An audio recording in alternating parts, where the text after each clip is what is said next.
Captain James Reed had been aboard the Galactic Coalition vessel Horizon when the Vorn Armada appeared at the edge of Earth's solar system. Unlike the other 7 species that made up the Coalition, humans were newcomers to interstellar politics, barely a century into faster-than-light travel.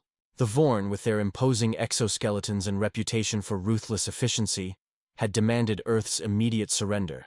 Instead, they got James. His capture had been a tactical error on his part. The small reconnaissance craft he'd piloted, too close to the Vorn flagship, had been disabled by an electromagnetic pulse. Now, stripped of his uniform and restrained in a featureless metal chamber, James faced his captors. "Human," the interrogator said, its mandibles clicking with each syllable. The translator implanted behind James's ear converted the sounds into English. "You will provide the defense protocols for your homeworld." James smiled. It was a peculiar, human expression that the Vorn found unsettling. "I'd rather not." The interrogator, whom James mentally nicknamed Blue, due to the azure tint of its carapace, tilted its elongated head. "You misunderstand. This is not a request." "Neither was my response," James replied. The second Vorn in the room, red, for its crimson markings, stepped forward. "The human believes it has a choice, Commander Krall. So Blue was actually named Krall." James filed that information away. "All sentient beings have choices," James said, meeting Krall's compound eyes. "That's what makes us sentient." Krall made a sound that the translator didn't convert, likely a Vorn expletive. "The Coalition races submitted to interrogation within hours, the Araxians in mere minutes. Yet you humans resist despite your inferior technology and minimal presence in galactic affairs." "We're stubborn that way," James shrugged, the restraints limiting his movement. "It's kind of our thing." Red approached, brandishing a device that hummed with energy. "Pain will loosen your resolve." James closed his eyes briefly. His training had prepared him for this, but theory was different from practice. "I doubt it." The first jolt sent fire through his nerves, but James bit his tongue until he tasted blood. He wouldn't give them the satisfaction of a scream. "Impressive," Krall noted when the device powered down, "but futile." James spat blood onto the immaculate floor. "Day 1 is always the hardest. I'm just warming up." Red and Krall exchanged glances, a universal gesture of confusion that transcended species. "You anticipate extended resistance?" Krall asked. "No species has withstood Vorn interrogation beyond 2 planetary rotations." James laughed, and the sound echoed in the metal chamber. "Then you haven't met many humans. We survived our own nuclear age, 2 global pandemics, and the climate collapse.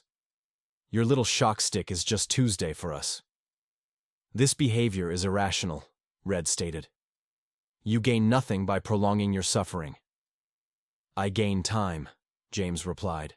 "And every second I'm in here is another second Earth prepares." Krall stepped closer. "Prepare for what? Your species cannot hope to repel our fleet." James smiled again, wider this time, showing teeth, a primal warning signal recognized across the galaxy. "That's the thing about humans. We specialize in doing exactly what everyone says we can't." As the interrogation device powered up again, James closed his eyes. 5 days, he thought. He just needed to hold out for 5 days. By the second day, James had named all his interrogators. Krall remained Blue in his mind, while Red revealed himself as Sub-Commander Vex. 2 new Vorn had joined the rotation. Green, a science officer named Tarn, and Silver, a psychological specialist called Mrek.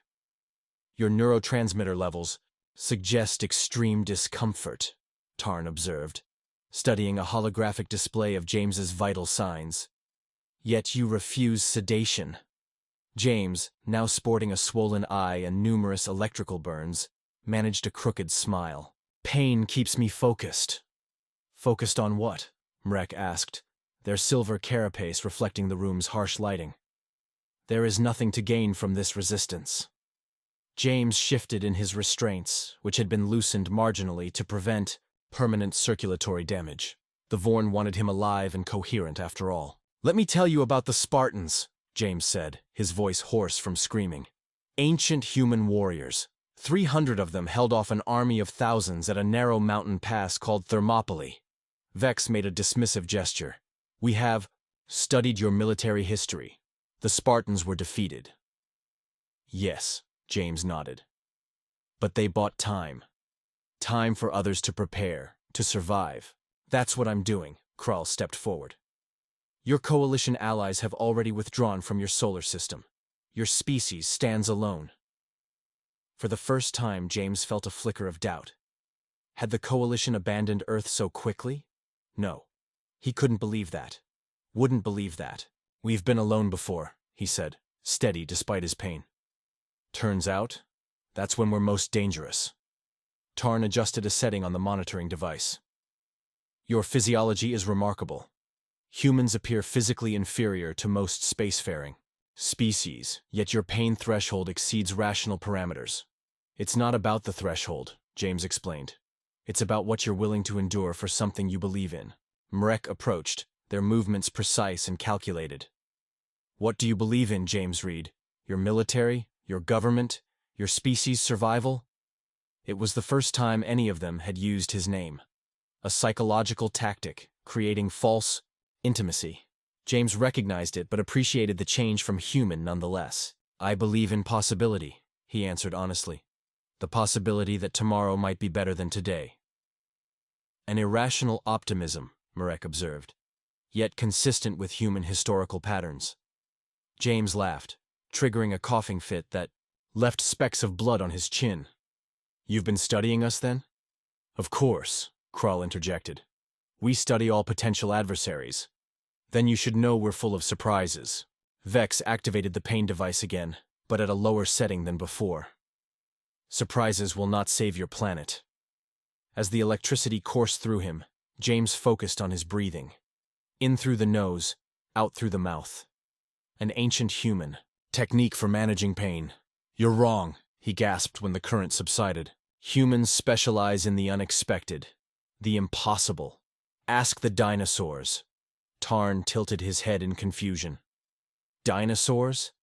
Ancient Earth species, James explained through gritted teeth. Ruled our planet for millions of years. Then an asteroid hit, and they couldn't adapt. But our tiny mammal ancestors, they survived, adapted, evolved, became us. Krull stepped closer. Are you comparing the Vorn to extinct reptiles? James met his compound eyes steadily. I'm saying history has a way of surprising everyone. As day 2 of his captivity ended, James noticed something unexpected. The Vorn were spending more time asking questions about humanity itself, and less about Earth's defenses. Just as he'd hoped. On the 3rd day, James woke to find only Mrek in his cell. The silver carapaced psychologist sat motionless, studying him with multifaceted eyes that missed nothing. Your waste recycling system has been upgraded, Mrek stated, gesturing to the corner facilities. And nutritional supplements have been added to your water supply. James slowly sat up, every muscle protesting. Getting attached to me, Silver? My designation is Mrek, the Vorn corrected. And no, our interest is clinical. You have survived 48 hours of interrogation techniques that have broken every other species. The High Command wishes to understand why. James took a slow sip of water, tasting the mineral additives. Maybe you're asking the wrong questions. Mrek's antennae twitched, the equivalent of a raised eyebrow. Clarify. You keep asking about defense systems, military protocols, weapon placements, James explained. Tactical information. This is standard interrogation procedure. James shook his head. But you haven't asked why a species as primitive as mine would refuse to surrender. When faced with overwhelming force, Mrek was silent for several moments. Why would you? It is irrational. To you, maybe. James attempted to stand but found his legs too weak. Humans have a complicated relationship with rationality. Explain. James considered his words carefully. This was the opening he'd been working towards. Throughout our history, our greatest achievements came from pursuing what seemed irrational at the time. Flying machines, moon landings, quantum computing. Every time someone said impossible, someone else said, watch me. Mrek's carapace shifted slightly. a sign of interest. This contradicts efficient species development. Efficiency isn't everything, James countered. Adaptability matters. More. Creativity, innovation. These qualities exist in all intelligent species. Sure, James agreed, but humans elevate them to art forms. We thrive on challenges. Tell us we can't do something, and we'll move mountains to prove you wrong. Mrek made a notation on a holographic display. Your biological imperatives seem counterproductive to survival. James laughed despite his pain. And yet, here we are. A primitive species you're struggling to understand. When Kral and Vex entered hours later, James noticed a subtle change in their demeanor. They seemed less dismissive, more observant. Your coalition allies transmitted a message, Kral announced. They have formally withdrawn protection of your system, citing your species' unpredictable nature as incompatible with their defensive strategies. James felt a genuine stab of betrayal, but kept his expression neutral. So they abandoned us. Wouldn't be the first time humans had to fend for themselves. Vex approached with the pain device, but Kral raised a hand to stop him. The human has endured sufficient physical stimulation for today. Let us try another approach. Instead of torture, they showed James holographic images of the Vorn fleet positioned around Earth. Dozens of massive warships, each capable of reducing a city to ash. Your resistance accomplishes nothing, Vex insisted. Your world will still fall. James studied the fleet formation with a soldier's eye. Something about it seemed off. The ships were positioned defensively rather than in attack formation. If you're so confident, James asked, why haven't you attacked yet? The question hung in the air, unanswered. James smiled inwardly. They were waiting for something, which meant his resistance was buying time after all. Humans have a saying, he continued into the silence. The loudest person in the room is the weakest. Kral's mandibles clicked in what James now recognized as irritation. We are not loud. We are inevitable. So was extinction for the dinosaurs, James replied. Until it wasn't. As they left him alone again, James counted this exchange as a small victory. The Vorn were talking more and torturing less. More importantly, they were listening. And on the third day, that was exactly where he needed them to be.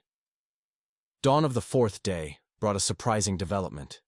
James was moved from his cell to a larger room with viewport windows showing the vast starscape beyond. Earth was visible, a blue marble suspended in darkness, seemingly peaceful from this distance.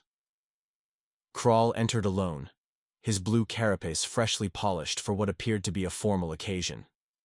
You have been reassigned, he announced. James, seated, in a chair that was uncomfortable for human anatomy but significantly better than his previous restraints, raised an eyebrow. Reassigned from prisoner to subject of study, Kral clarified. The High Command has taken interest in your species' psychological profile. James suppressed a smile. This was progress. So I'm a lab specimen now? You are an anomaly, Kral corrected. No species has resisted a Vorn interrogation for this duration. Some on the High Command believe humans possess unique neural pathways that could be valuable. The implication was clear. They were no longer simply interested in conquering Earth. They were interested in humanity itself. We're full of surprises, James said, gazing at his distant homeworld. Always have been. Tarn and Marek joined them, accompanied by a new Vorn James hadn't seen before, larger than the others, with a deep purple carapace marked with golden insignia. High Commander Braz, Kral announced with a deferential posture. The human specimen, as requested. Braz approached James slowly, analytical eyes taking in every detail. Captain James Reed, your resistance has cost us 3 days of tactical advantage. Your pain tolerance is noteworthy. James met the commander's gaze steadily. Pain is temporary. Surrender is forever. An interesting philosophy, Braz observed. Tell me, if your positions were reversed, if Vorn were captured by humans, what treatment would they receive? The question caught James off guard. Depends on the human, he answered honestly. Some would treat you with dignity as required by our laws of war. Others might not. You admit your species lacks uniformity in ethical application? James nodded. We're inconsistent, contradictory sometimes. It's one of our defining traits. Braz's antennae twitched. Yet you speak with certainty about your species' ability to resist us. Because diversity is our strength, James explained. When you face humans, you're not facing a single strategy or thought process. You're facing millions of potential responses, from surrender to scorched earth and everything in between. The High Commander circled James slowly. Our intelligence suggested humans would capitulate when faced with superior force, as many developing species do. Your intelligence was wrong, James stated simply. Evidently, Braz gestured to Tarn. The biological analysis. Tarn stepped forward, with a holographic display. Human neurochemistry shows abnormal risk assessment. They register threats appropriately, but proceed despite danger warnings. Their historical development pattern shows repeated examples of actions that offered minimal survival advantage and maximum risk, like spaceflight, James interjected. We went to our moon with computers less powerful than the translator in my ear. Mrek added, their cultural artifacts consistently glorify resistance against overwhelming odds. From ancient texts to modern entertainment, they rehearse scenarios of facing superior forces. We call it rooting for the underdog, James explained. We love a good comeback story. Braz considered this information silently before asking, if humans are so committed to resistance, why did you allow yourself to be captured? James smiled. It was the question he'd been waiting for. Who says I allowed anything? Maybe this is exactly where I plan to be. A moment of tension filled the room as the implications of his statement registered with the Vorn. You claim your capture was intentional? Krall asked incredulously. James shrugged. I'm just saying, humans have a knack for turning disadvantages into advantages. It's kind of our specialty. As the fourth day of his captivity ended, James noticed the Vorn warships visible through the viewport were changing formation, moving to defensive positions, just as he'd hoped. The fifth day began with an alarm that reverberated throughout the Vorn flagship. James, still in the viewing room where he'd spent the night, felt the subtle vibration of weapons systems activating. Vex burst in, his crimson carapace lacking its usual polish. What have you done? He demanded. James, who had been doing push-ups, despite his injuries, rose slowly to his feet. I haven't done anything. I've been your guest, remember? 3 human vessels have breached our perimeter, Vex stated. Small crafts, barely armed. They approached under communication blackout and ignored warnings. James felt a surge of pride. Let me guess. They're not responding to threats, and they're moving in patterns that make no tactical sense? Krall entered, his normally composed demeanor visibly shaken. The human knows of this strategy. It's not a strategy, James explained. It's a message. For me. Explain, Braz commanded, appearing at the doorway with Mrek and Tarn close behind. James turned to the viewport, watching, as tiny flashes of light indicated weapon fire in the distance. You've been so focused on our military capabilities that you missed something fundamental about humans. What? Braz demanded. We're not primarily a warrior species, James said. We're problem solvers. Those ships aren't attacking you. They're gathering data, scanning your defenses, testing your response times, measuring your weapon capabilities. Vex's mandibles clicked rapidly. To what end? They cannot hope to defeat our armada. Maybe not with conventional weapons, James agreed. But humans rarely rely on conventional approaches when backed into a corner. Braz studied James with new intensity. You planned this. Your resistance was never about withholding information. It was about keeping our attention focused on you. James smiled. 4 days ago, you thought humans were just another primitive species ready for conquest. Now you're questioning everything you thought you knew about us. That's progress. Tarn's holographic display flashed with new data. High Commander, the human vessels have withdrawn beyond our weapon range, but they've left behind objects. What objects? Braz demanded. Unknown, Tarn admitted. Small devices, powered but dormant. Hundreds of them, distributed throughout our fleet formation. James sat down, conserving his strength. Remember what I told you about humans specializing in the impossible? You're about to get a demonstration. Krall turned to James, mandibles twitching in what might have been the Vorn. equivalent of nervousness. What are those devices? I have no idea, James answered truthfully. I've been here with you, remember? But I know my people. They've had 4 days to prepare something special just for you. Mrek approached, silver carapace reflecting the emergency lights. Your confidence suggests prior knowledge of a counteroffensive strategy. Not knowledge, James corrected. Faith. In human ingenuity, in our stubborn refusal to accept no-win scenarios. The viewport suddenly darkened as the ship's defensive protocols engaged. In the distance, flashes of light indicated weapons fire. Status report, Braz demanded into a communication device. The response came through clearly enough for James to hear. The devices have activated simultaneously. They're emitting a signal that's, "Hi, Commander, our navigation systems are being overwritten. Ship controls are not responding." A ripple of what could only be described as fear moved through the assembled Vorn. "This is impossible," Vex insisted. "Our systems are protected by quantum encryption." James laughed softly. "You know what humans call quantum encryption? Tuesday's puzzle." As alarms continued to blare, James stood and addressed Braz directly. "You have a choice now, the same choice you gave Earth. Surrender or face consequences you're unprepared for." For the first time in 5 days, James Reed felt the balance of power shift, and by the look in Braz's compound eyes, the Vorn felt it too.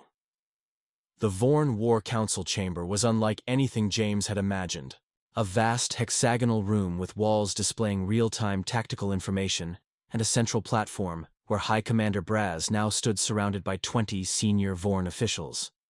And surprisingly, James himself, no longer a prisoner but classified as a consultant under armed guard. "The human devices have compromised 63% of our fleet," a technical officer reported. "They appear to be quantum-entangled communication nodes that bypassed our security through previously unknown subspace frequencies." James remained silent, watching the chaos unfold. He had no idea what technology Earth had deployed, but he knew better than to reveal his ignorance. "How could a developing species possess such technology?" demanded one counselor, their yellow carapace vibrating with agitation. Braz's gaze fixed on James. "Because we underestimated them. A mistake I will not repeat." A holographic message appeared in the center of the chamber. The insignia of Earth's United Defense Force, followed by the face of Admiral Thomas Wilson, James's commanding officer. "High Commander Braz," Wilson addressed the Vorn leader directly. "I see you have Captain Reed with you. I trust he is unharmed?" James stepped forward before Braz could respond. 5 days of Vorn hospitality, Admiral. Nothing I couldn't handle." Wilson's expression remained professional, but James caught the slight nod of approval. "Glad to hear it, Captain. Your mission has been productive, I see." The implications of this exchange were not lost on the Vorn Council. Murmurs and clicks filled the chamber as they realized James's capture had indeed been strategic. "You claim responsibility for this attack?" Braz asked Wilson. "Attack?" Wilson raised an eyebrow. "We've deployed no weapons, High Commander. Merely a defensive system to ensure the safety of our planet while we established communication. The devices will cause no permanent damage to your vessels." James suppressed a smile. Classic human approach. Show strength while offering peace. "What are your demands?" Braz asked, mandibles tight. "No demands," Wilson replied. "An invitation. We propose a diplomatic summit to discuss Earth's entry into galactic affairs on our own terms, not as conquests." Mrek stepped onto the platform. "Admiral, our species has encountered 17 developing civilizations. 16 surrendered immediately. None have ever managed to neutralize Vorn technology." Wilson nodded. "Humans have a unique approach to existential threats, Commander. We innovate most effectively when our survival is at stake." A new Vorn counselor, with distinctive black and white markings, addressed the chamber. "The Coalition warned us about human unpredictability. We dismissed their concerns as exaggeration." "The Coalition abandoned Earth," Krall interjected. "They considered humans too volatile for alliance." Wilson smiled. "They didn't abandon us, Commander Krall. They stepped aside at our request, giving us the opportunity to establish our own relationship with the Vorn, on equal footing." James watched, as understanding dawned in the compound eyes around him.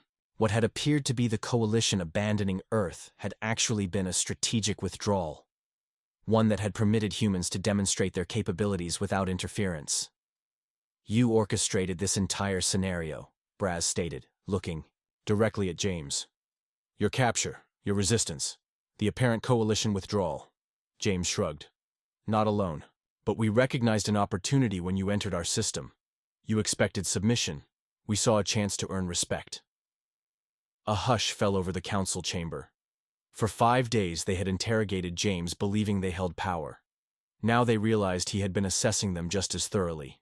"The devices controlling your ships," James continued, "were developed in the 4 days you spent focused on me instead of on Earth. Imagine what we could accomplish as allies instead of adversaries." Braz's compound eyes studied James for a long moment before turning to Wilson's hologram. "Admiral, the Vorn High Command will consider your proposal for diplomatic relations." "Excellent," Wilson replied. "As a gesture of good faith, we'll deactivate our defensive measures immediately.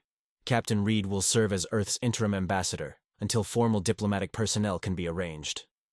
As the communication ended, Braz approached James directly. "For 5 days we attempted to break you. Instead, you changed our perception of your entire species." James extended his hand, a human gesture of agreement, and after a moment's hesitation, Braz clasped it with a chitinous appendage. "That," James said with a smile, "was the plan all along." 1 month after what Earth media now called the 5-day stand, James Reed found himself in an unexpected position, addressing the Galactic Coalition Council as Earth's official ambassador. The Grand Chamber on neutral territory Station Accord housed representatives from all Coalition species, with the Vorn delegation present as observers. "Ambassador Reed," the Araxian counselor began, her translucent skin luminescent under the chamber lights, "your species has accomplished something unprecedented, gaining Vorn respect through resistance rather than submission." James, dressed in a formal diplomatic uniform rather than his military attire, inclined his head respectfully. "Humans have a saying, counselor. First impressions matter." A ripple of translated laughter moved through the chamber. The Vorn representatives remained stoic, but James had learned to recognize the subtle shifts in their posture that indicated amusement. "Indeed," the Araxian replied, "though your methods were unorthodox." High Commander Braz, now serving as the Vorn diplomatic liaison, stepped forward. "The human approach revealed flaws in our tactical doctrine. We have adjusted accordingly." "As have we," James acknowledged. "Earth has much to learn from the galactic community." The Coalition chairperson, a Merid with feathered appendages, raised a limb for attention. "Ambassador Reed, explain to the Council why Earth requested Coalition forces withdraw, rather than provide protection against the Vorn." James chose his words carefully. "With respect, chairperson, protection comes with obligation. Earth needed to establish itself as a peer, not a protectorate." Marek, now serving as Braz's chief cultural advisor, added, "Human psychology values earned respect over granted security. Our interrogation of Ambassador Reed revealed this cultural imperative." "An interrogation that failed," noted the Kelthran representative with something like admiration. James smiled. "I prefer to think of it as a cultural exchange. Both sides learned valuable lessons." The chamber filled with murmurs as translators worked overtime. James caught Kral's eye from the Vorn delegation. The commander who had overseen his interrogation now regarded him with what might be considered respect. "The quantum entanglement technology Earth deployed," the Merid chairperson continued.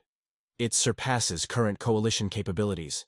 The Council requests access to this innovation as a condition of Earth's membership." James had anticipated this.